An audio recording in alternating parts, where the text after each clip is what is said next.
بسم الله الرحمن الرحيم.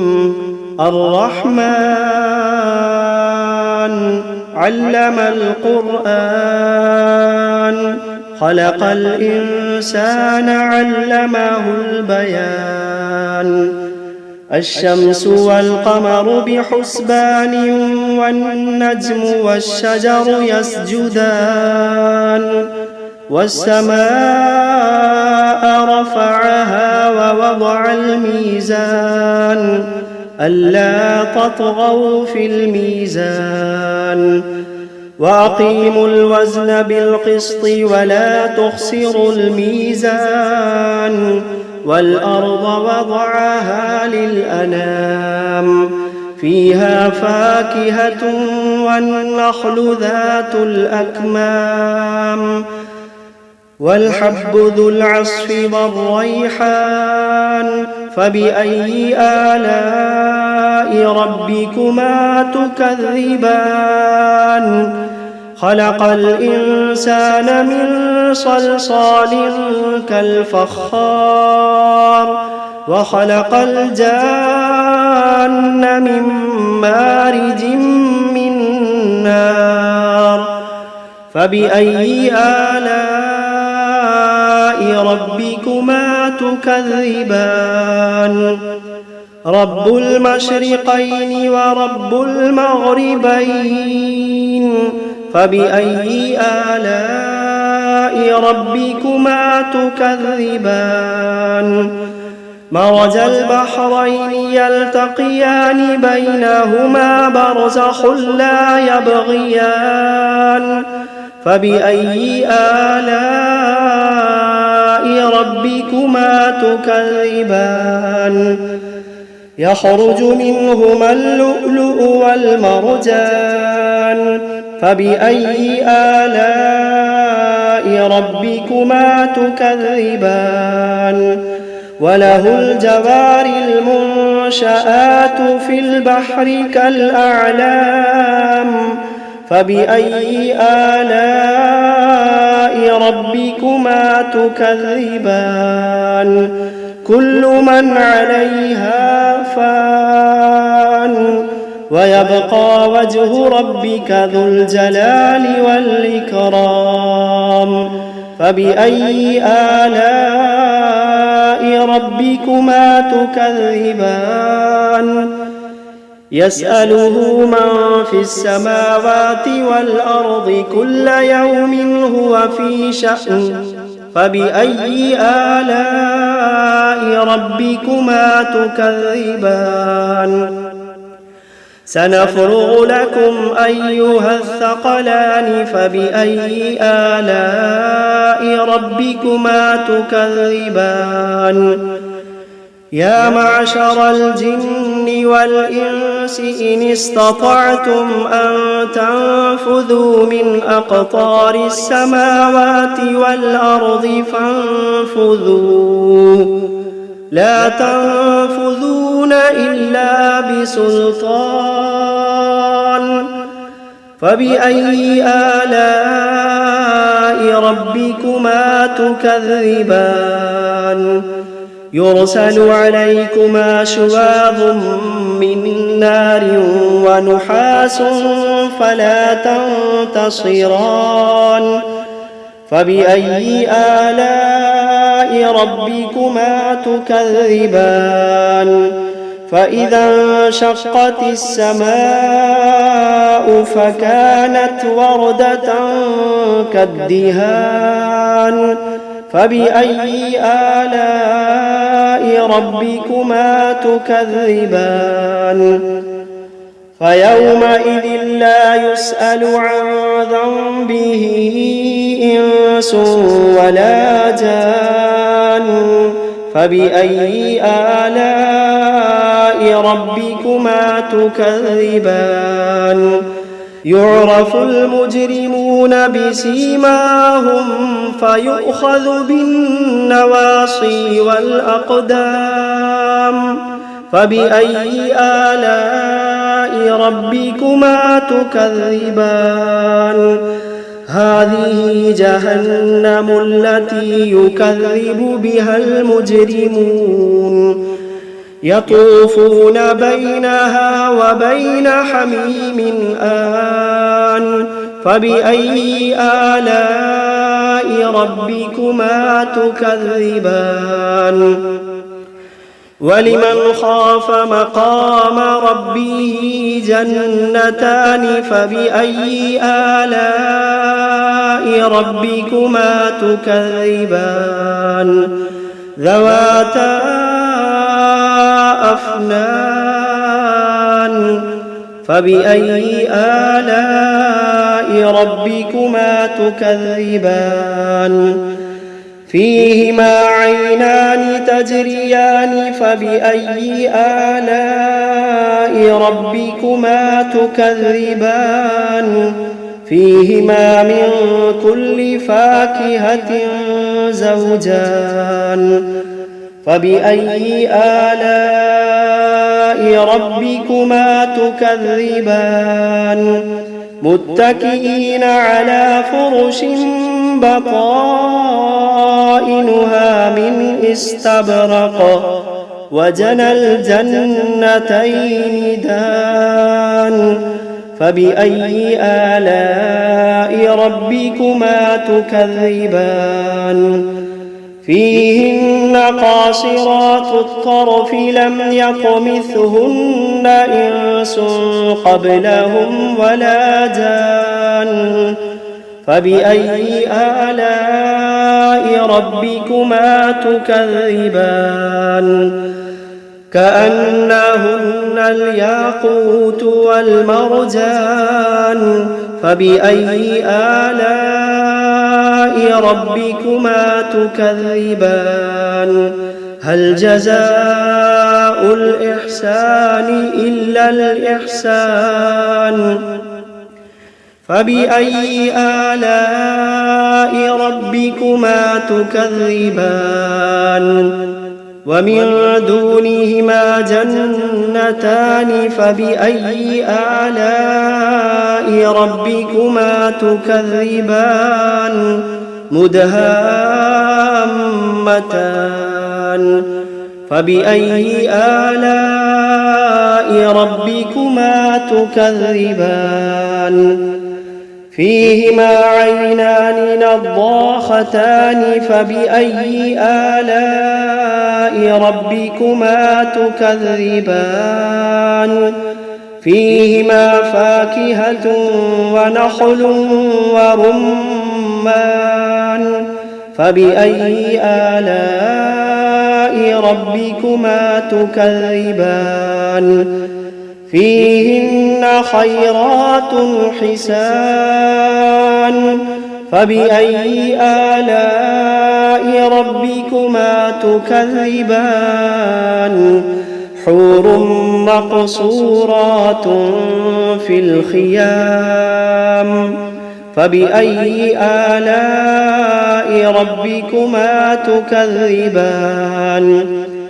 لم يطمثهن إنس قبلهم ولا جان فبأي آلاء ربكما تكذبان متكئين على رفرف خضر وعبقري حسان فبأي آلاء ربكما تكذبان تبارك اسم ربك ذي الجلال والإكرام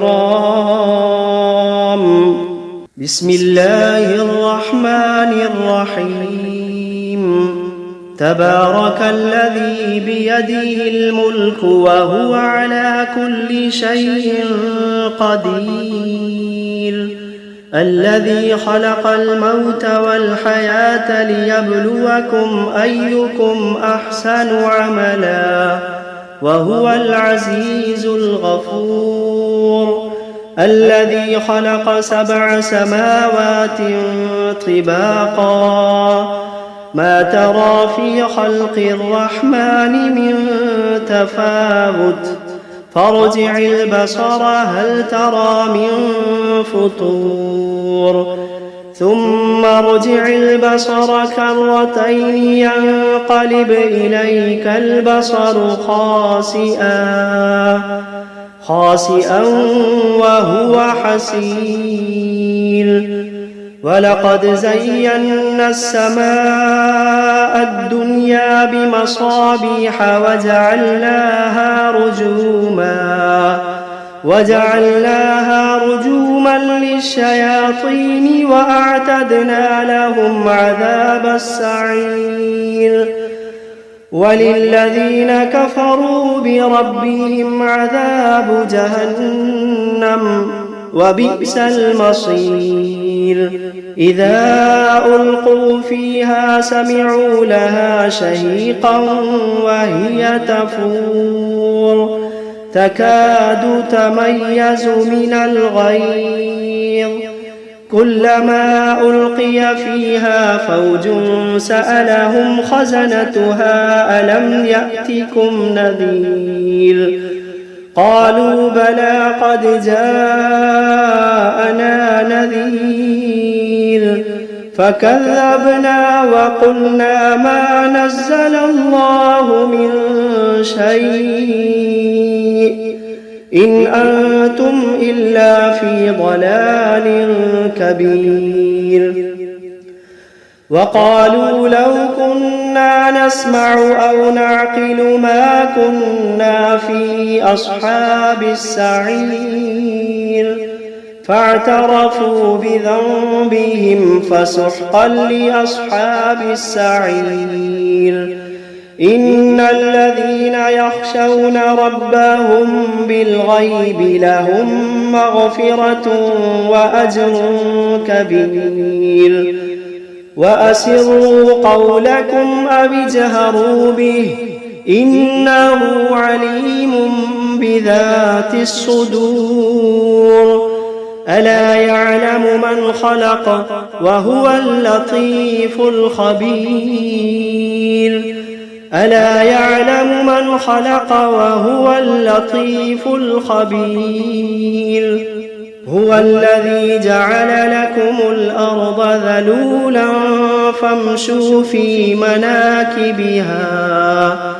فامشوا في مناكبها وكلوا من رزقه وإليه النشور أأمنتم من في السماء أن يخسف بكم الأرض فإذا هي تمور أم أمنتم من في السماء أن يرسل عليكم حاصبا فستعلمون كيف نذير ولقد كذب الذين من قبلهم فكيف كان نكير أولم يروا إلى الطير فوقهم صافات ويقبضن ما يمسكوهن إلا الرحمن إنه بكل شيء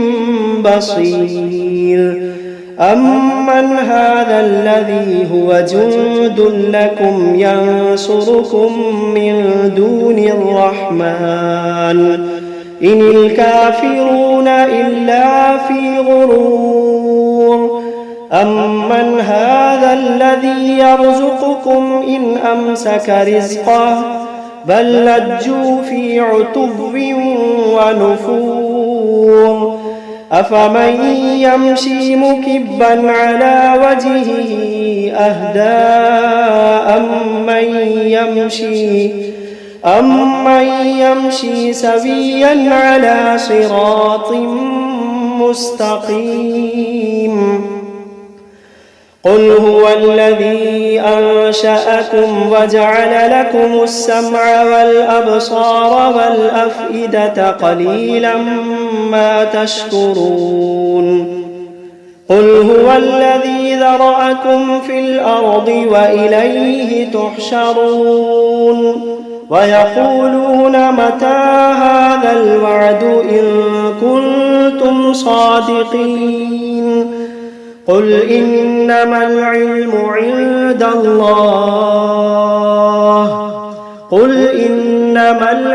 عند الله وإنما أنا نذير مبين فلما رأوه زلفة سيئت وجوه الذين كفروا وقيل هذا الذي كنتم به تدعون قل أرأيتم إن أهلكني الله ومن معي أو رحمنا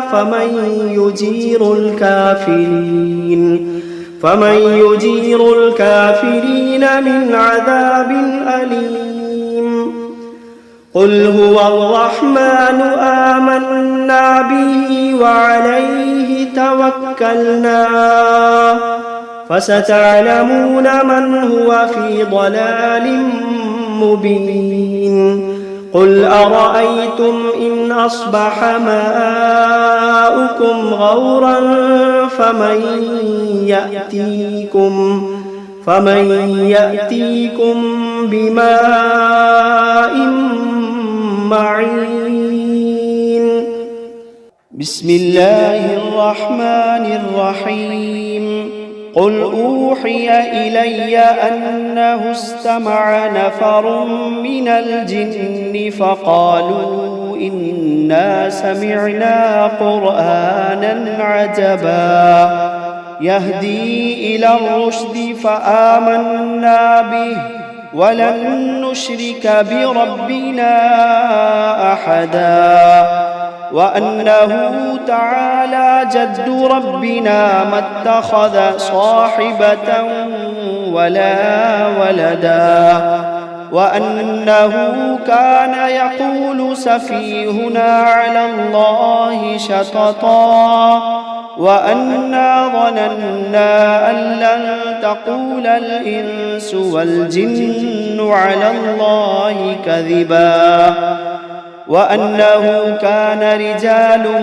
من الإنس يعوذون برجال من الجن فزادوهم رهقا وأنهم ظنوا كما ظننتم أن لن يبعث الله أحدا وأنا لمسنا السماء فوجدناها ملئت حرسا شديدا وشهبا وأنا كنا نقعد منها مقاعد للسمع فمن يستمع الآن يجد له شهابا رصدا وأنا لا ندري أشر أريد بمن في الأرض أم أراد بهم ربهم رشدا وأنا منا الصالحون ومنا دون ذلك كنا طرائق قددا وأنا ظننا أن لن نعجز الله في الأرض ولن نعجزه هربا وأنا لما سمعنا الهدى آمنا به فمن يؤمن بربه فلا يخاف بخسا ولا رهقا وأنا منا المسلمون ومنا القاسطون فمن أسلم فأولئك تحروا رشدا وأما القاسطون فكانوا لجهنم حطبا وأن لو استقاموا على الطريقة لأسقيناهم ماء غدقا لنفتنهم فيه ومن يعرض عن ذكر ربه يسلكه عذابا صعدا وأن المساجد لله فلا تدعوا مع الله أحدا وأنه لما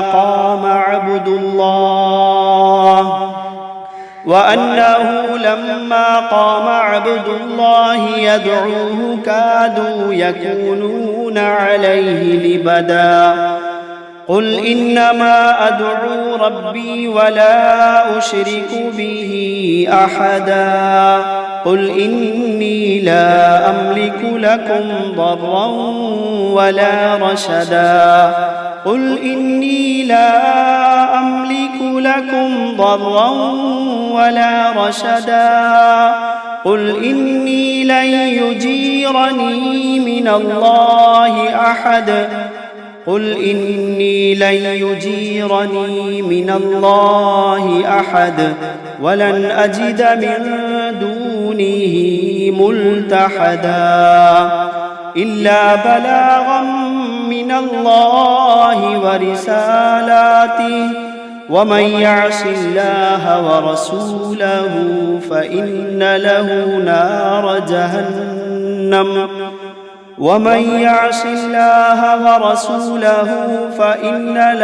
نار جهنم خالدين فيها أبدا حتى إذا رأوا ما يوعدون فسيعلمون من أضعف ناصرا وأقل عددا.